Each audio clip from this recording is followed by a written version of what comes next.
له فلا مضل له ومن يضلله فلا هادي له ونشهد أن لا إله إلا الله وحده لا شريك له الذي أرسله بالحق بشيرا ونذيرا وداعيا إلى الله بإذنه وسراجا منيرا أما بعد أعوذ بالله من الشيطان الرجيم بسم الله الرحمن الرحيم قاف والقرآن المجيد بل عجبوا أن جاءهم منذر منهم فقال الكافرون هذا شيء عجيب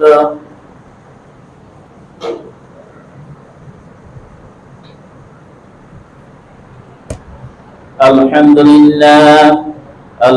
لله نحمده ونستعينه ونستغفره ونؤمن به ونتوكل عليه ونعوذ بالله من شرور أنفسنا ومن سيئات أعمالنا من يهده الله فلا مضل له ومن يضلله فلا هادي له ونشهد أن لا إله إلا الله وحده لا شريك له أما بعد أعوذ بالله من الشيطان الرجيم بسم الله الرحمن الرحيم إنا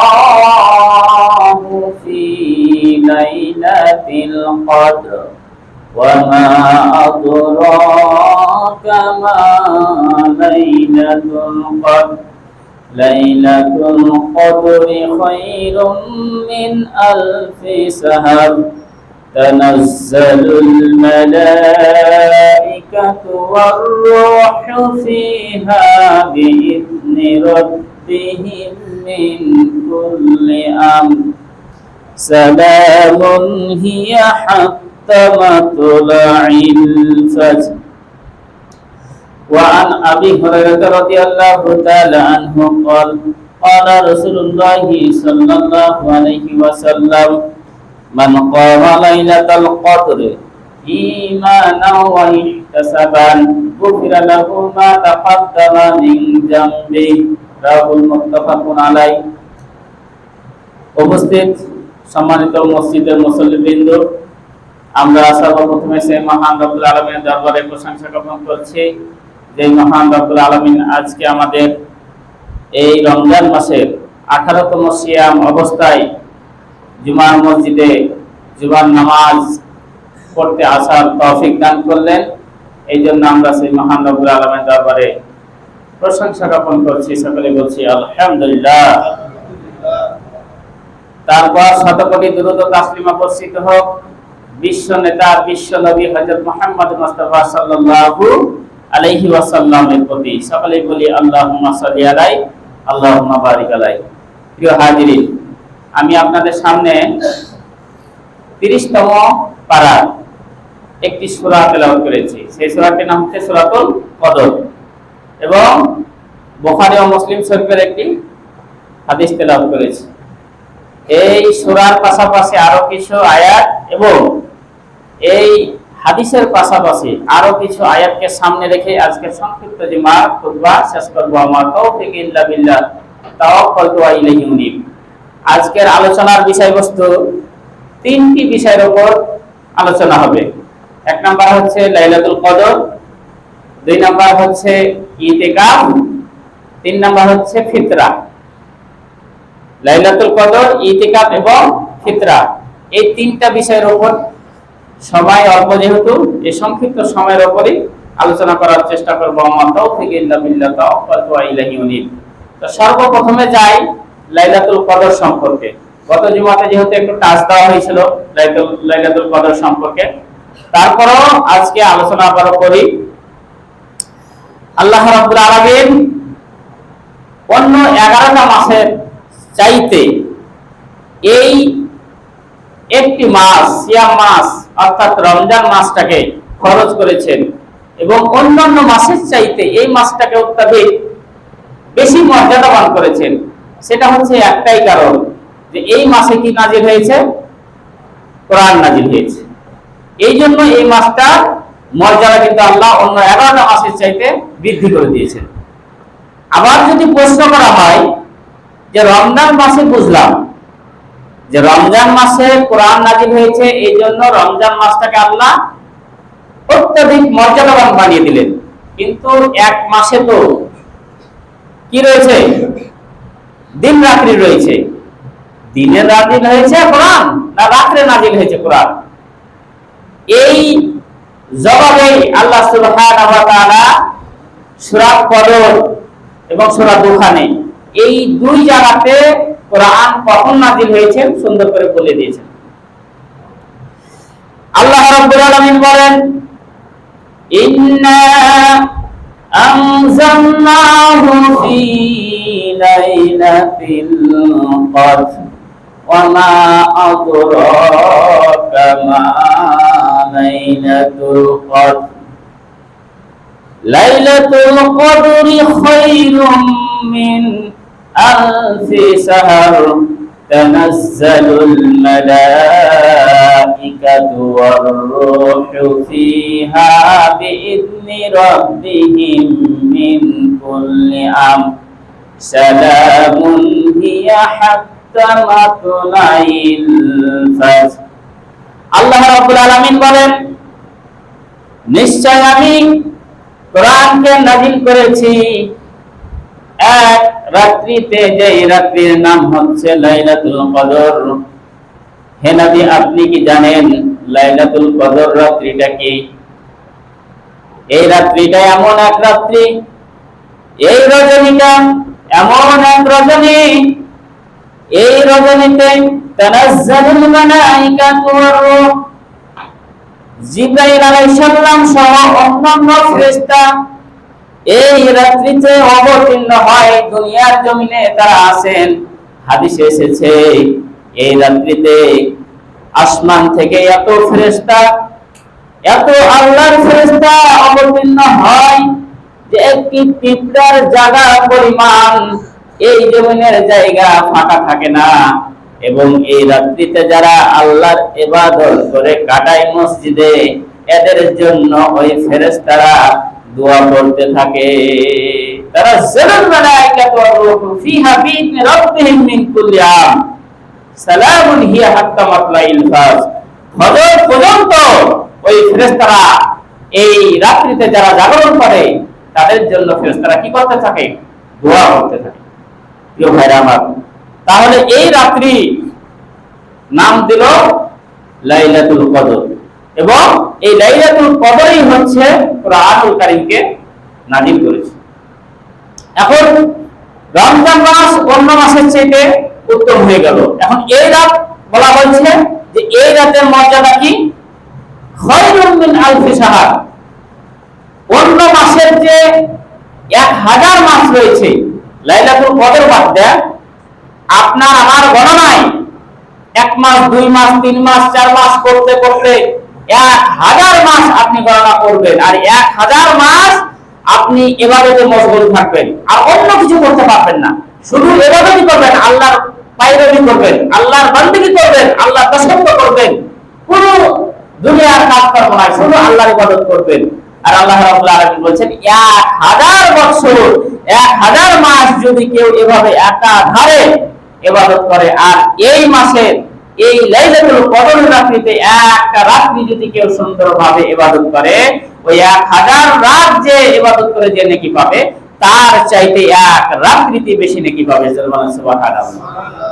তাহলে এত মর্যাদাবান এই রাত্রিকে বানিয়ে দিলেন, কারণ একটাই যে এই রাত্রিতে কি নাজিল হলো? কোরআন নাজিল হলো। প্রিয় ভাইরা আমার, দেখুন তাহলে মর্যাদা শুধু আসতেছে কোরআনকে কেন্দ্র করে, তাই না? এই মর্যাদা আসতেছে শুধু কোরআনকে কেন্দ্র করে। আর এই কোরআন নাজিল হয়েছে কার উপর? বিশ্ব নবীর উপর। এই বিশ্ব নবীর উপর কোরআন নাজিল হয়েছে। এই জন্য আমাদের শেষ নবীর আগে ঈসা আলাইহিস সালাম থেকে শুরু করে হযরত আদম আলাইহিস সালাম পর্যন্ত যত আসমানি কিতাব নাজিল হয়েছিল, সমস্ত আসমানি কিতাবকে মানসুখ করে দেওয়া হয়েছে, রহিত করে দেওয়া হয়েছে। সেগুলো আর আমল চলবে না। কোরআন নাজিল হয়ে গেছে, এখন কোরআনের আমল, কোরআনের উপর, কোরআনের আইন, কোরআনের দেওয়া দিক নির্দেশনা অনুযায়ী পৃথিবী চলবে, ব্যক্তি চলবে, সমাজ চলবে, পরিবার চলবে, গোটা রাষ্ট্র চলবে কোরআনুল কারীম দিয়ে। কোরআন যেহেতু মুহাম্মদ সাল্লাল্লাহু আলাইহি ওয়াসাল্লামের উপর নাজিল হয়েছে, এই জন্য মুহাম্মদ আসমান জমিনের মধ্যে সবচেয়ে শ্রেষ্ঠ মানুষ। এবং আমরা যেহেতু মুহাম্মদ সাল্লাল্লাহু আলাইহি ওয়াসাল্লামের উম্মত, এই জন্য যত নবীর উম্মত আছে পৃথিবীতে, সমস্ত নবীর উম্মতের চেয়ে আমরা হচ্ছে শ্রেষ্ঠ নবীর উম্মত, শ্রেষ্ঠ উম্মত। এই জন্য হযরত ঈসা আলাইহিস সালাম আল্লাহর কাছে আরজ করেছিলেন যে আল্লাহ, আমাকে পৃথিবীতে নবী না বানিয়ে আমাকে যদি শেষ নবীর উম্মত বানাতে, তাহলে আমার খুব ভালো হতো। আল্লাহ রাব্বুল আলামিন তার দোয়া কবুল করেছেন, তাকে সপ্ত আসমানে উঠিয়ে দিয়েছেন জীবিত অবস্থায়। আবার সে কিয়ামতের আগে আসবে, এসে আবার পৃথিবীতে থেকে মৃত্যুবরণ করে শেষ নবীর উম্মত হয়ে তিনি পৃথিবী থেকে যাবে। তাহলে আপনি চিন্তা করেছেন আপনার মর্যাদা কত, আমার মর্যাদা কত? কিন্তু আজকে মুসলমান এই মর্যাদা কি বুঝতে পারছে? মুসলমানের যে এত মর্যাদা বানা হয়েছে, মুসলমান কি মর্যাদা বুঝতে পারছে? আজকে মুসলমান এত অধঃপতনের নিচে চলে গেছে, অত গহ্বরে চলে গেছে, তারা আজকে নিজেদের মর্যাদা তারা ভুলেই গেছে। আজকে আমাদের জাতীয় পাখির নাম কি কেউ বলতে পারবেন কি? দোয়েল। তো দোয়েল কি জানে যে আমি জাতীয় পাখি?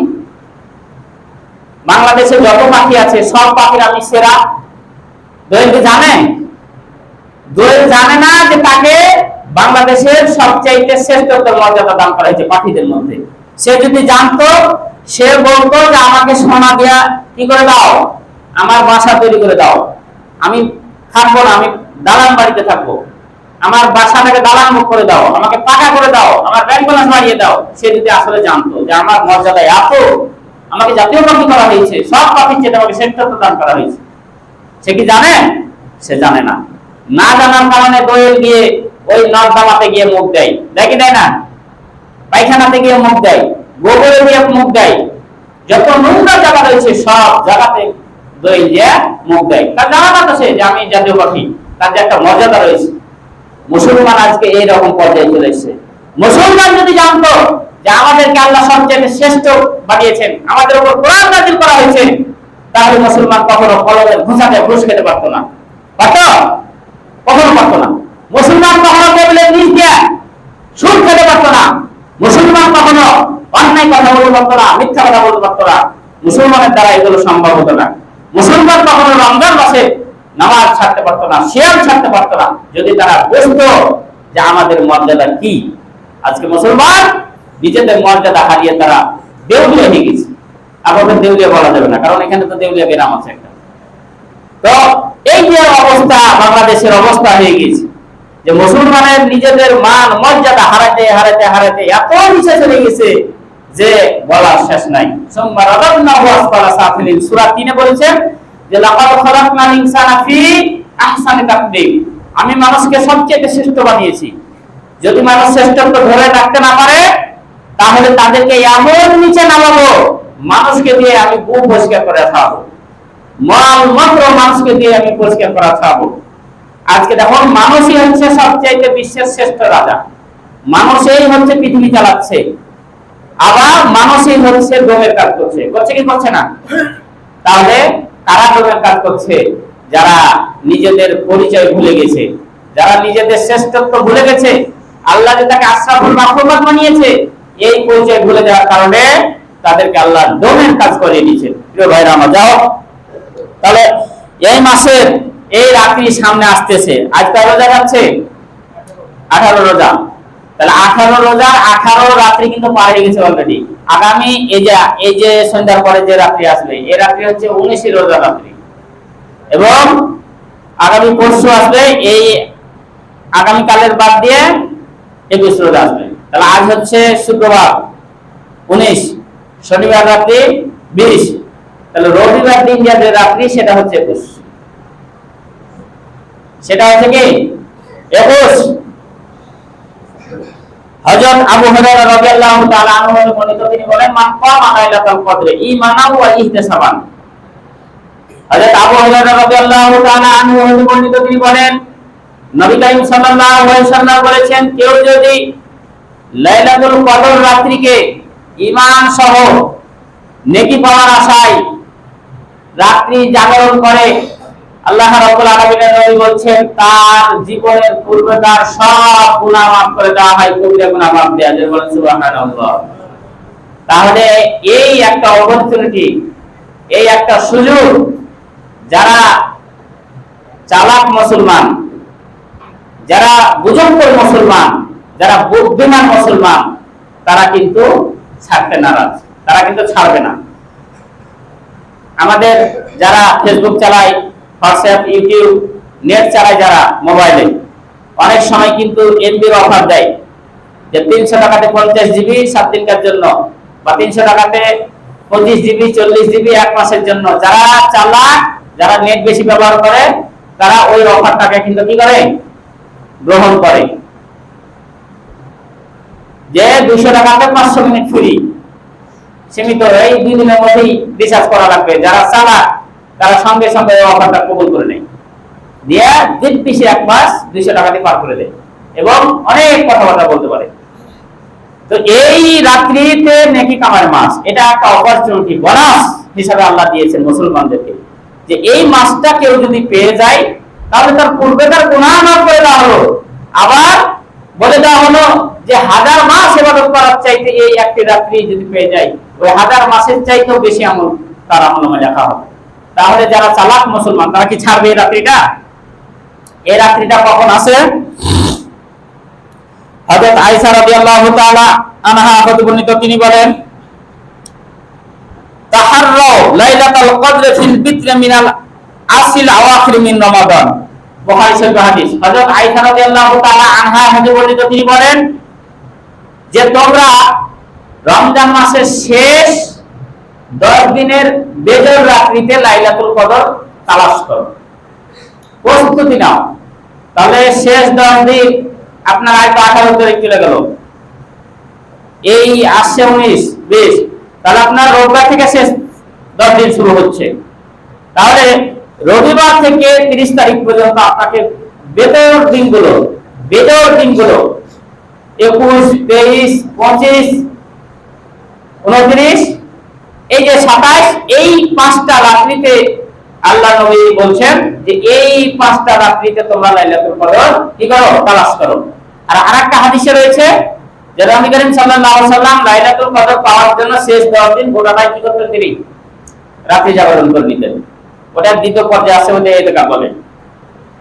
তাহলে লাইলাতুল কদরের মর্যাদা, এই রাত্রিতে মুসলমানকে পাপ মুক্ত, দোষ মুক্ত। একটা শিশু যখন জন্মগ্রহণ করে, তখন কি ওই শিশুর আমলনামায় কোনো গুনাহ থাকতে পারে? বিশ্বাস হয়? মানে একটা শিশু মনে আজ জন্মগ্রহণ করলো, একটা বাচ্চা আজ কি ভূমিষ্ঠ হলো, পৃথিবীতে আসলো, তার কি আমলনামায় কোনো গুনাহ আছে? আছে? তো আপনি আমি লাইলাতুল কদরের রাত্রিতে জাগরণ করার মাধ্যমে ওই শিশুর যেমন কোনো আমলনামায় গুনাহ থাকে না, আপনারও আমলনামায় গুনাহ থাকবে। এই সুযোগ কিন্তু আপনাকে আল্লাহ দিয়েছেন, আমাকে দিয়েছেন। কিন্তু আমরা লাইলাতুল কদর জাগা বাদ দেন, লাইলাতুল দোকান করি নাকি, লাইলাতুল বাজারে জাগতে জাগতে আমরা রাত পার করে দিই, দোকানে জাগতে জাগতে আমরা পার করে দিই। যারা ক্যারাম খেলে, ক্যারাম খেলতে খেলতে রাত দিকে দিই। যারা টিভি দেখে, ছবি দেখে না, ছবি দেখতে দেখতে কি করে দিই, হ্যাঁ, যে আজকে লাইলাতুল কদর করতেছি। কোথায়? দোকানে ছবি দেখতে দেখতে। কোথায়? ক্যারাম খেলতে খেলতে। কোথায়? এখন তো ছেলেমেয়েরা আর একটা অ্যাডভান্স হয়ে গেছে, রাত্রি জাগরণ করে ফুটবল লিগ চালু করেছে, ক্রিকেট লিগ চালু করেছে আলোর মাধ্যমে। তারপর হচ্ছে আপনার ওই কি, ওটা কি বলে, ব্যাডমিন্টন খেলা শুরু করেছে, তাই না, র্যাকেট খেলা শুরু করেছে। তাহলে রাত্রি জাগরণ করে তারা কি করছে, লাইলাতুল কদর পালন করতেছে। মানে মুসলমান যে অধঃপতন হয়েছে, অধঃপতন হতে হতে তারা নিজেও জানে না এটা অধঃপতনের কত নাম্বার স্তর। যাও লাইলাতুল কদর শেষ, এই বিষয়ে আলোচনা করতেছি না। এখন 2 নাম্বার বিষয় হচ্ছে ইতিকাফ। 2 নাম্বার বিষয় কি? ইতিকাফ। ইতিকাফ শব্দের অর্থ হচ্ছে অবস্থান করা, নিজেকে আবদ্ধ রাখা, নিজেকে এক জায়গায় দাঁড়িয়ে রাখা। কোথায় দাঁড়িয়ে রাখবেন, কোথায় অবস্থান করবেন? আল্লাহর নবী বলছেন, হযরত আবু হুরায়রা রাদিয়াল্লাহু তাআলা আনহু হতে বর্ণিত, তিনি বলেন নবী করিম সাল্লাল্লাহু আলাইহি ওয়াসাল্লাম বলেছেন, ইয়াতিকুফু ফি কুল্লি রমাদান আসরা ইয়ামি। নবী করিম সাল্লাল্লাহু আলাইহি ওয়াসাল্লাম প্রত্যেক রমাদানের শেষ 10 দিনে মসজিদে নিজেকে আবদ্ধ রাখতেন এক কোণাতে। মসজিদের এক কোণায় তিনি একটি কাপড় টাঙিয়ে, একটি মশারি টাঙিয়ে ওই শেষ 10 দিন তিনি প্রত্যেক রাত্রি তিনি থাকতেন বসে। এবং সাহাবীগণ নবী করিম সাল্লাল্লাহু আলাইহি ওয়াসাল্লামের এই আমল দেখে তারাও ইতিকাফ করত। আপনাদের মসজিদে ইতিকাফ হয়? ইতিকাফ কেউ বুঝেন? যদি জিজ্ঞাসা করে ইতিকাফ করেছেন তো বলতে ইতিকাফ কি বুঝি, ওটা তো আগে জানি না, ওটাই আগে জানাম, তারপর তো পালন করার বিষয় পরে, তাই না কথাটা? অনেক ক্ষেত্রে আছে যে ইতিকাফ করেছেন কিনা, তারপর বলতে ইতিকাফটা কি, খাইতে হয় না মারতে হয়, এটা তো জানি না, তো ওটা তো পালন করার হিসাব পরে। ইতিকাফ হচ্ছে রমজান মাসের শেষ 10 দিন, অর্থাৎ 20 রমজান পার হয়ে আপনার 21 রমজান শুরু হয়। 21 রমজান রাত্রি থেকে তারাবি নামাজ শুরু হওয়ার আগ থেকে, অর্থাৎ মাগরিব থেকে নিয়ে আপনার 30 রোজা মাগরিব পর্যন্ত আপনার এই মসজিদে এক কোণাতে বসে থাকা, নফল ইবাদত করা, কোরআন তেলাওয়াত করা, আল্লাহ তাআলার ইবাদতকে বندگی করা, সারা 10টা রাত্রি জেগে থাকার নামই হচ্ছে ইতিকাফ। মসজিদে তারাবি হচ্ছে, মনে করেন এই মসজিদে ইতিকাফ করছে, তারা নামাজ পড়বে, এই যে এখন জুমার নামাজ পড়বে, আগে বের হয়েছে নামাজ পড়লো, গুরুত্বপূর্ণ হাজার ছাড়া, গুরুত্বপূর্ণ কারণ ছাড়া মসজিদে বের হতে পারবে না। সেটা হচ্ছে যেমন টয়লেট, আপনাদের তো বাইরে, তাই না? এখন টয়লেট ছিটতে যেতে হবে না, মসজিদে টয়লেট করবেন, মসজিদে করা যাবে না, পেশাব পায়খানা মসজিদে করা যাবে না, তাহলে আপনাকে অবশ্যই ওই বাইরে যেতে হবে। তাহলে এগুলো আমার কি হাজার প্রয়োজন, এগুলো যেতেই হবে। এই যে এমার্জেন্সি কারণ ছাড়া কেউ মসজিদের বাইরে যেতে পারবেন না, ওই শেষ 10 দিন কেউ যদি ইতিকাফ করা নিয়ত করে। এবং নবী করিম সাল্লাল্লাহু আলাইহি ওয়াসাল্লাম 1 বছর কিন্তু কি তেনার ইতিকাফ কিন্তু কি হয়ে গেছিল, ছুটে গেছে। ফালাম্মা কানাল আমুল্লাযী কুবিজা ফিহি ইতিকাফা 20 ইয়ামান। 1 বছর ইতিকাফ করতে তার ছুটে গেছিল, মানে ইতিকাফ করতে পারেননি যে কোনো কারণে হোক। পরবর্তী বছর তিনি 10 এর বদলে 20 দিন তিনি ইতিকাফ করেছিলেন, অর্থাৎ 10 রাত্রির বদলে 20 রাত্রি তিনি মসজিদে অবস্থান করে ইতিকাফ করেছিলেন। তাহলে ইতিকাফ একটা কি সুন্নাতে বদল, ইতিকাফ একটা কি ইবাদত, সুন্নাতে বদল। ইতিকাফ এইজন্য করতে হবে, ইতিকাফ এইজন্য করতে হবে যে ইতিকাফ অবস্থায় আপনি মনে করেন মসজিদে সবসময় থাকবেন, তখন কোরআন পড়বেন, নফল সালাত আদায় করবেন, জিকির আজকার করবেন, তাসবিহ তাহলিল করবেন। তাহলে এই মাসে যদি একটি ফরজ কেউ আদায় করে, তাহলে অন্য মাসের কয়টা ফরজের সমান নাকি? 70টা, তাই না? এই মাসে যদি একটা কেউ নফল ইবাদত করে, তাহলে অন্য মাসের একটা ফরজ আমল করার সমান সওয়াব। তাহলে আপনি যখন একবার সুবহানাল্লাহ বললেন, তাহলে এই মাসে যদি একবারই করেন, তাহলে এই এক রাকাত যদি মনে করেন যে নফল সালাত আদায় করলেন, তাহলে অন্য মাসে একটা ফরজ সালাত এক রাকাত আদায় করার সমান হয়ে গেল না? এই মাসে যখন আপনি এই এক রাকাত ফরজ সালাত আদায় করলেন, অন্য মাসে 70টা ফরজ রাকাত আদায় করার সমান সওয়াব হয়ে গেলেন না? তাহলে মসজিদে যখন আপনি অবস্থান করবেন 10টা দিন, তখন আপনি বাইরে যেতে পারছেন না, আপনি জায়গা জমিতে যেতে পারছেন না, আপনি মাঠে ঘাটে যেতে পারছেন না, তাহলে সবসময় খালি ঘুমাবেন না, কিছু আল্লাহর ইবাদত করবেন। তাহলে অবশ্যই আল্লাহর ইবাদত করবেন, আর আল্লাহর ইবাদত করলে আপনার আমল নামায় নেকি কিন্তু বৃদ্ধি হতে থাকে। সুতরাং যাদের কসরত রয়েছে, অবসর সময় রয়েছে, যারা মনে করছেন এমনি বাউল আন্ডার মতন, আমাদের ওই চাঁপাইনবাবগঞ্জ গোদাগাড়ির দিকে বলে যে ইয়ার কোনোই নাই, ব্রেক ছাড়া গাড়ি।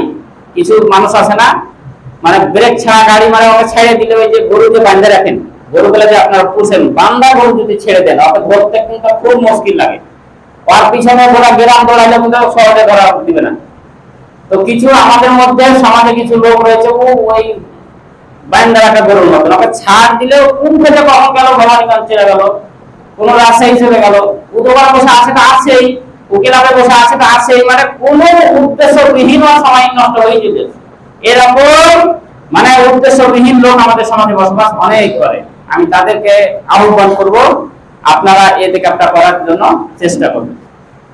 দেখবেন যে আপনার ভিতরটা শান্তিময় হয়ে যাবে। আল্লাহ কালাম যে পড়ে, আল্লাহর ইবাদতে যে মশগুল হয়, অবশ্যই আল্লাহ তাকে বরকত দিবে, তার আমলনামায় বরকত দিবে, তার ব্যক্তি জীবনে বরকত দিবে, তার পারিবারিক জীবনে বরকত দিবে, তার সামাজিক জীবনে তাকে বরকত দিবে, ইজ্জত বাড়িয়ে দিবে, সম্মান বাড়িয়ে দিবে। যে লোকটা নামাজ পড়ে না, যে লোকটা নামাজ পড়ে, সে কি দুই নাকি সমান? যে লোকের দাড়ি নাই আর যে লোকের দাড়ি আছে, এরা দুই নাকি কখনো সমান? সমান নয়। ওই যুবক শ্রেণীর মধ্যে একই কথা, যে যুবকটা দাড়ি ছেড়ে নামাজ পড়ছে আর যে দাড়ি ছাড়েনি, নামাজ পড়ে না, হ্যাঁ, এরা দুই নাকি কখনো সমান? কখনো সমান নয়। তাহলে আল্লাহর ইবাদত করবেন, আল্লাহ আপনাকে সমাজে ইজ্জত দিবে, সমাজে ইজ্জত দিবে, রাষ্ট্রের ইজ্জত দিবে, পৃথিবীতে ইজ্জত দিবে, পরকালে আপনার জন্য সম্মান রাখা হবে।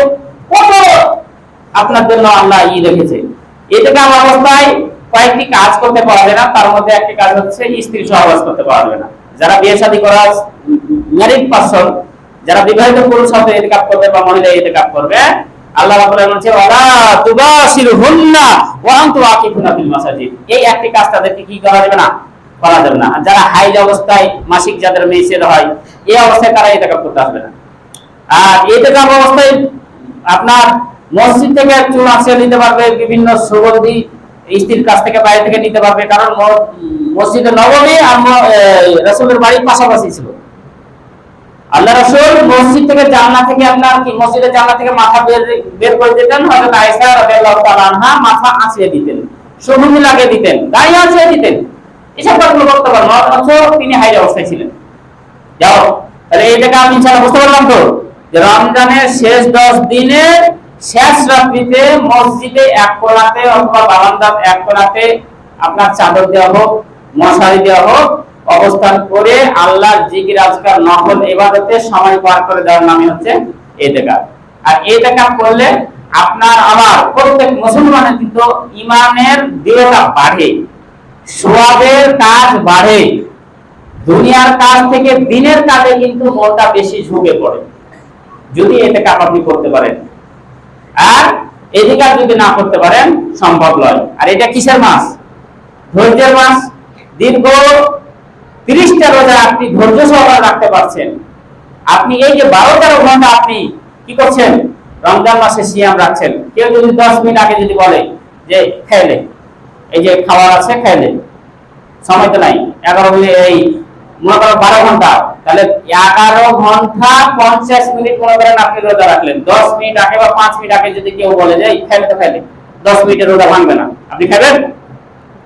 খাবেন? কোনো মুসলমান খাবেন? কেন খাবেন না? আপনি খাবেন না এই কারণে যে আল্লাহ নিষেধ করেছে, সূর্যাস্ত পর্যন্ত আপনাকে থাকতে হবে। তাই আপনি 5 মিনিট আগে, 2 মিনিট আগে, 3 মিনিট আগে খাবেন না। আপনাকে যদি বন্ধ করে গুলি করে দেয়, আপনাকে যদি কি করে বলরোজাতে পিছে মেরে ফেলে দেয়, আপনাকে যদি বন্ধ উড়িয়ে দেয়, তাও কিন্তু আপনি খাবেন না। খাবেন? আচ্ছা, 1 মিনিট 2 মিনিট আগে ইচ্ছা করে কিন্তু খাবেন না। আবার একটা হাদিস আছে যে মুসলমান তখন পর্যন্ত দিনের উপর টিকে থাকবে, দিনকে জাহের রাখবে, যখন মনে সে তাড়াতাড়ি কি করবে? ইফতারি করবে। কারণ ইহুদি নাসাররা কি করে? দেরিতে ইফতারি করে। সেটা অন্য বিষয়, কিন্তু 10 মিনিট 5 মিনিট আগে আপনি খাবেন না। খাবো না, আমিও খাবো না। যদি আমাকে ইমামতি ছুটিও দেন যে হুজুর আপনারা 10 মিনিট আগে ইফতারি করতে হবে, নাহলে ইমামতি আপনার সামনে যে মাথায় থাকলো না, সঙ্গে সঙ্গে আপনাকে ইমামতি ইস্তফা দিয়ে চলে যাবো। কিন্তু কি করবে না? রোজা ছাড়া যাবে না। যাও, এই 3 নাম্বার বিষয় হচ্ছে ফিতরা। 3 নাম্বার বিষয় হচ্ছে ফিতরা। আপনার ফিতরা বুঝেন তো? ফিতরা রমজান মাসে প্রত্যেক ব্যক্তিকে, হাদিসে এসেছে আন ইবনে উমর রাদিয়াল্লাহু তাআলা আনহুমা قال فرض رسول الله صلى الله عليه وسلم زكاة الفطر ساعًا من تمر أو ساعًا من شعير على العبد والحر والذكر والأنثى والصغير والكبير من المسلمين وأمر بها أن تؤدى قبل خروج الناس إلى الصلاة رواه البخاري। হযরত ইবনে উমর রাদিয়াল্লাহু তাআলা আনহু তিনি বলেন নবী করিম সাল্লাল্লাহু আলাইহি ওয়াসাল্লাম বলেছেন, তোমরা 100 খাদ্যদ্রব্য এবং 100 জল অথবা খেজুর অথবা কিশমিশ অথবা পনির, এই চারটি বস্তু থেকে 100 পরিমাণ তোমরা কি করো? যাকাতুল ফিতর আদায় করো। এটা হতে পারে কি? গোলাম হতে পারে, সমস্যা নাই, তাও দিতে হবে। স্বাধীন ব্যক্তি যদি হয়, আজাদ ব্যক্তি যদি হয়, তাও দিতে হবে। সেটা যদি পুরুষ হয় তাও দিতে হবে, মহিলা হয় তাও দিতে হবে। সেটা যদি ছোট বাচ্চা হয়, অর্থাৎ নামাজ পড়ার আগ মুহূর্তে যদি একটা সন্তান ভূমিষ্ঠ হয়, জন্মগ্রহণ করে, তাকেও ফিতরা দিতে হবে। এবং বড় মানুষের উপর। তাহলে কয়টা? 6 শ্রেণীর কথা বললো। সেটা গোলাম যদি হয়, এখন তো গোলামের প্রচলন নাই, আগে কিন্তু গোলামের প্রচলন ছিল ইসলামের প্রথম যুগে। তাহলে যারা দাস দাসী, এদের উপরও দিতে হবে। যারা আজাদ, এই যে আমরা স্বাধীন, আমরা কিন্তু কারোর গোলাম নয়, তারা আমাদের উপর দিতে হবে। ছোট বড়, মহিলা পুরুষ সবার উপর যাকাত দিতে হবে। এই যাকাতুল ফিতরটা আদায় করতে হবে। সেটা হচ্ছে 100 পরিমাণ। 100 পরিমাণে যত ভেজাল আমাদের দেশে, যেহেতু ওই 100 ওই যে মানে পাত্রটা রয়েছে। সৌদি আরবে তো আমাদের যেমন দাড়ি পাল্লাতে ওজন 1 কেজি 2 কেজি 3 কেজি, এভাবে তো আমরা মেট্রিক টন ওজন আদায় করি, তাই না? কিন্তু তাদের দেশে তো ওটা ছিল না। ওটা হচ্ছে একটা বাসন, ওই মানে পাত্রটাতে বাংলাদেশি চাউল হোক, গম হোক, আটা হোক, এটা টোটাল মোটামুটি কি কয়েকটা মত রয়েছে। হ্যাঁ, ইমাম আবু হানিফার মতে 3 কেজি 300 গ্রাম, ইমাম আবু হানিফার মতে। ইমাম শাফি, ইউসুফ, মুহাম্মদ, মালিকি, এই 4 ইমামের মত হচ্ছে 2 কেজি 400 গ্রাম। 2 কেজি 400 গ্রাম। তো 100 দিতে গেলে তাহলে আমরা সাধারণত আসছে কত? 2.5 কেজি মোটামুটি চলে আসতেছে। এই 2.5 কেজি অনুযায়ী কিন্তু সারা বাংলাদেশে মোটামুটি আদায় করি আমরা, তাই না? আর যারা হানাফি মাযহাবের ভাইরা আছে, ওরা হচ্ছে ওয়াদোসা। হাদিসে এসেছে যে ওয়াদটা হচ্ছে গমের ক্ষেত্রে বলা হয়েছে, কারণ ওই সময় 1 কেজি খেজুর, ওই যে শাম দেশের, বর্তমান যে সিরিয়া মিশর রয়েছে, এই দেশের গম আর সৌদি আরবের খেজুর, 1 কেজি গমে 2 কেজি খেজুর পেত। তাহলে 1 কেজি খেজুর আর হচ্ছে গমে 2 কেজি খেজুর। তাহলে 2.5 কেজি যদি আপনার খেজুর দেন, তাহলে গম দিতে গেলে অর্ধশো হয়। কিন্তু বাংলাদেশে কি এখন ওই ডিফারেন্স আছে? খেজুরের দাম বেশি না গমের দাম বেশি? হ্যাঁ, খেজুরের দাম বেশি না গমের দাম বেশি? এরা এখন 2.5 কেজি খেজুর দিবেন না 2.5 কেজি গম দিবেন, কোনটা? তাহলে হাদিস অনুযায়ী তখন ছিল গমের দাম বেশি, ওই জন্য ওই গমটা ছিল অর্ধেক। আর এখন বর্তমানে বাংলাদেশ সরকার, আমাদের দয়াদি সরকার, মানুষের জনগণের সরকার, এই আপনার 1 কেজি গমের যে ডবল খেজুর পাচ্ছে 2 কেজি, ওই খেজুরের দামকে বাড়াতে বাড়াতে বাড়াতে এখন ওই 2.5 কেজি খেজুর দিতে গেলে এখন কোথায় গম চলে আসবে দাম, যে দাম গম ক্ষেত্রা, মানে খেজুরের সাথে যদি আপনার ভালো খেজুরটার সাথে যদি হয়, এই খেজুরের দাম কত? এখন মনে হয় 1200 টাকা কি বেড়ে গেছে না? বাঙালি কত নেকি কামাইতে পারে দেখেন। আল্লাহ বলছেন যে এই রমজান মাসে নেকি কামার জন্য জিনিসপত্রের দাম কমিয়ে দেয়, দাম সৎকার ক্ষেত্রে তোমরা প্রতিযোগিতা শুরু করে দাও। আর বাঙালি রমজান মাসকে টার্গেট করে রাখে, যারা গার্মেন্টস ব্যবসায়ী, এরা বলে যে ঈদ আসুক, খালি 2টা ঈদ আসুক, 2টা ঈদেই আমি 12 মাস কেনে 2-3 বছরের সমান ইনকাম করে দেব। আর খেজুরওয়ালা কি করলো? এই 1200 যে খেজুরের দাম এখন কেজি, এই খেজুরটা আগে ছিল কিন্তু 400 ছিল না। এই খেজুর রমজান মাস যেমনি আসলে আমি লাভ মারে করে কি করে দিল? 3-4 গুণ বাড়ি করে দিল। তাহলে আল্লাহ বলছেন নেকি কামাই কর, আর নেকি কামাই করতে গেলে অবশ্যই দাম সাথে বেশি কর, দাম কমা, জিনিসপত্রের হর্ষ করা। আর এরা হচ্ছে কি রমজান মাসে নেকি কামাই তো দূরের কথা, এরা কি করলো? দাম বাড়িয়ে দেয়, গুনাহের কাজে লিপ্ত হয়ে গেল। খুবই আফসোসের ব্যাপার এটা বাংলাদেশের যে তা আমি আপনাদের যেটা বলছি যে রমজান মাসে এই ফিতরাটা আপনাকে আদায় করতেই হবে, আমাকে আদায় করতে হবে। হযরত ইবনে আব্বাস রাদিয়াল্লাহু তাআলা আনহু বলেন, ক্বালা ফারাদা রাসূলুল্লাহ সাল্লাল্লাহু আলাইহি ওয়াসাল্লাম যাকাতুল ফিতরে তুহরাতান লিশ-শাইমি মিনাল লাহদি ওয়ার রাফাসি ওয়া তুহমাতান লিল মাসাকিন। আল্লাহ রাব্বুল আলামিনের নবী বলছেন যে যাকাতুল ফিতরটা কেন আদায় করি বলেন তো? আমরা রমজান অবস্থায় অনেকে খারাপ কাজ অনিচ্ছা সত্ত্বেও করে বসি, মিথ্যা কথা বলে বসি, অন্যায় কাজ করে বসি। এই যে রমজান অবস্থায়, সিয়াম অবস্থায় খারাপ কাজ করি, আল্লাহর নবী বলছেন যে এই যাকাতুল ফিতর দেওয়ার মাধ্যমে এই যে অনিচ্ছা সত্ত্বেও যে আমাদের মাঝে অন্যায় কাজগুলো হয়, এগুলো কিন্তু দূর করে দেবে। এই কারণে দেয় যে তুহরাতান মিনাল্লাহ ওয়ার রাফাসে, যে খারাপ কাজগুলো করে এগুলোকে পবিত্র করার জন্য যাকাতুল ফিতর। আর আরেকটা হচ্ছে তুমাতাল লিল মাসাকিন, মিসকিনদেরকে এই খানাগুলো দেওয়া হয় যারা যাকাতুল ফিতর নেয়। এই জন্যই তো বলা হয়েছে যে ঈদের নামাজের আগেই তাদেরকে যাকাতুল ফিতর কি করে দাও, পরিশোধ করে দাও। এখন আমাদের সমাজে যেটা ভেজাল সেটা হচ্ছে আমরা টাকা দিয়ে যাকাত আদায় করি, যাকাতুল ফিতর আদায় করি, আর পণ্য দেয়। কিন্তু রাসূল সাল্লাল্লাহু আলাইহি সাল্লামের ওই সময় যুগে তো দিরহাম ছিল, টাকা ছিল না। আমরা যেমন টাকা ব্যবহার করি বাংলাদেশে, সে সময় তো দিরহাম ছিল। তাহলে রাসূল সাল্লাল্লাহু আলাইহি সাল্লাম কি এই বিষয়ে অজ্ঞ ছিল যে দিরহাম দিলেই হয়তো বেশি ভালো হতো, না বুঝেনি ওই বিষয়টা? রাসূল সাল্লাল্লাহু আলাইহি সাল্লাম সবই জানতেন, সবই বুঝতেন, কিন্তু তিনি পণ্য দ্রব্য দিয়ে দিয়েছেন। সুতরাং আমাদেরকেও পণ্য দ্রব্য দিয়ে দেওয়াটাই বেশি কি শ্রেয়। এখন আমরা দিই না এই কারণে যে যারা ফেতরা টাকা নিতে আসে তারা টাকা দেয় চাই, যে টাকা আপনি 100, 500, 50 দিলেন, পকেটে ভরে চলে গেল। কিন্তু যদি আপনি 2 কেজি 2.5 কেজি দেন, 5টা মরল 10টা মেয়ের কাছে গেলে 1 মণ যদি আপনার চাউল পাই, চাউল কি আপনি নিয়ে যেতে পারবেন? নিয়ে যেতে পারবে না। ভেজাল হয় দুভাগ সুবিধার্থে তারা কিন্তু কি চাই, আপনার টাকা দিয়ে ফেতরাটা হোক, এটাই চাই। তা আমি আপনাদের আহ্বান করব যে আল্লাহ সুবহানাহু ওয়া তাআলা আমাদেরকে এই রমজান মাস যেহেতু বিদায় লগ্ন চলে আসতেছে, রমজান মাসের শেষ দশক নেকি কামার মাস, লাইলাতুল কদর সহ ইতিকাফ সহ যাকাতুল ফিতর রয়েছে, এই সমস্ত আমল করার জন্য বেশি বেশি আমল করার তৌফিক দান করেন। আমরা সকলে আল্লাহুম্মা আমিন। এই বলি আমরা আমার সংক্ষিপ্ত বক্তব্য শেষ করলাম। আমাইনা ইল্লাল্লাহ। আল্লাহুম্মা সাল্লি আলা মুহাম্মাদিন ওয়া আলা মুহাম্মাদ কামা সাল্লাইতা আলা ইব্রাহিম ওয়া আলা আলি ইব্রাহিম ইন্নাকা হামিদুম মাজিদ। আল্লাহুম্মা বারিক আলা মুহাম্মাদিন ওয়া আলা মুহাম্মাদ কামা বারাকতা আলা ইব্রাহিম ওয়া আলা আলি ইব্রাহিম ইন্নাকা হামিদুম মাজিদ। রব্বানা তাকাব্বাল মিন্না ইন্নাকা আনতাস সামিউল আলিম ওয়া তুব আলাইনা ইন্নাকা আনতাত তাওয়াবুর রাহিম। সুবহানা রাব্বিকা রাব্বিল ইজ্জাতি আম্মা ইয়াসিফুন ওয়া সালামুন আলাল মুরসালিন। আপনার নাম কি যেন? হ্যাঁ, কেরামত আলী। আপনি কি নাম বাড়ি? এজন মানে